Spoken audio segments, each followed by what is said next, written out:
पिछले पाठ में हमने ये जाना कि हृदय चक्र यानी कार्डियक साइकिल क्या होता है और कैसे हृदय रक्तवाह तंत्र यानी ब्लड सर्कुलेटरी सिस्टम को चलाए रखता है।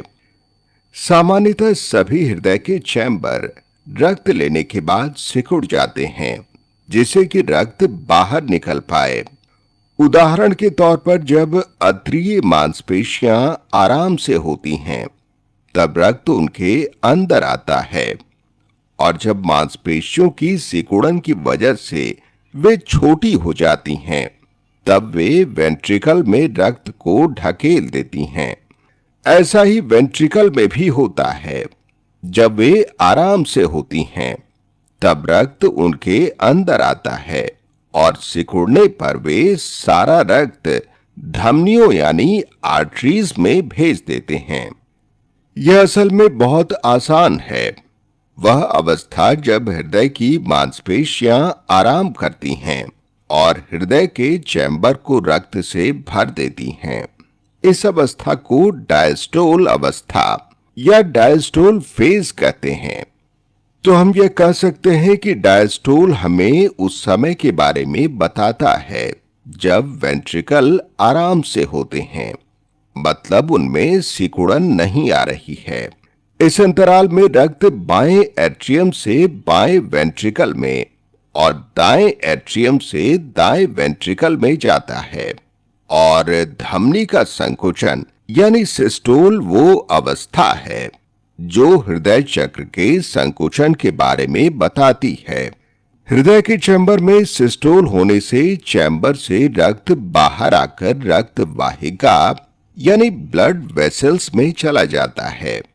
तो हम ये कह सकते हैं कि सिस्टोल उस समय अंतराल के बारे में बताता है जिसमें बाएं और दाएं वेंट्रिकल रक्त महाधमनी यानी एओर्टा और फेफड़े की धमनी यानी पल्मोनरी आर्टरी में क्रमशः भेजते हैं। तो हृदय चक्र यानी कार्डियक साइकिल में एट्रिया और वेंट्रिकल के सिस्टोल और डायस्टोल होता है।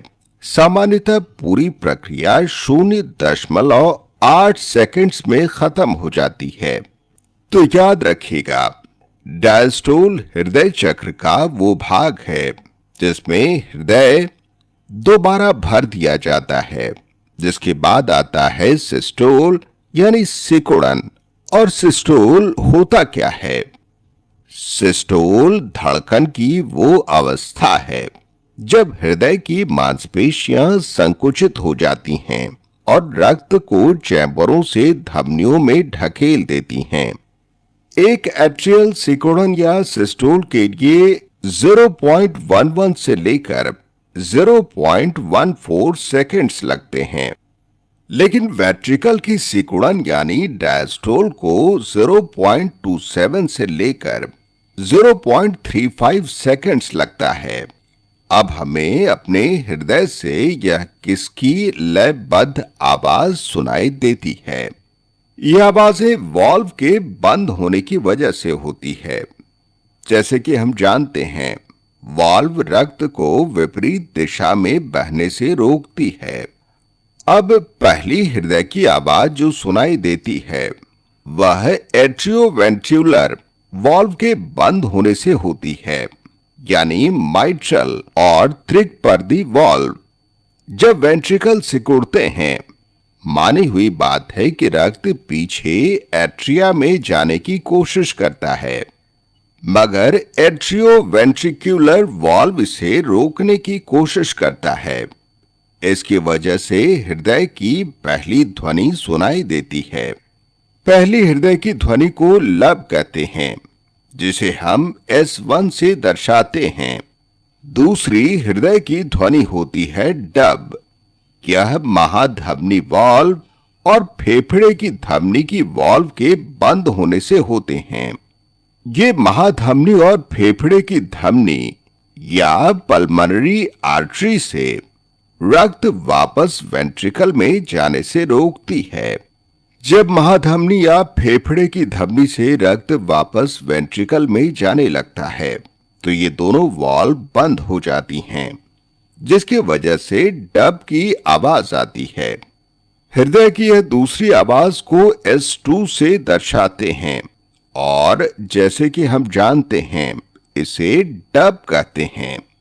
वेंट्रिकल के सिस्टोल के बारे में बस यही है। लब डब की बजाय एक और आसान तरीका होता है दिल की धड़कन सुनने का, जिसे डॉक्टर इस्तेमाल करते हैं। आपकी एक हाथ की कलाई के अंदर और अंगूठे के नीचे हल्के से दूसरे हाथ की 2 उंगलियां इस धमनी के ऊपर रख दीजिए। क्या आप कोई लय महसूस कर पा रहे हैं? यह आपकी पल्स है। बाईं वेंट्रिकल नियमित अंतराल में महाधमनी में रक्त भेजती है, जिससे वो पूरे शरीर में रक्त का संचार कर सके। तो धमनियों में रक्त अचानक से आता है, जिसकी वजह से यह पल्स महसूस होती है। तो पल्स की गति बराबर होती है दिल की धड़कन की गति से। आज के लिए इतना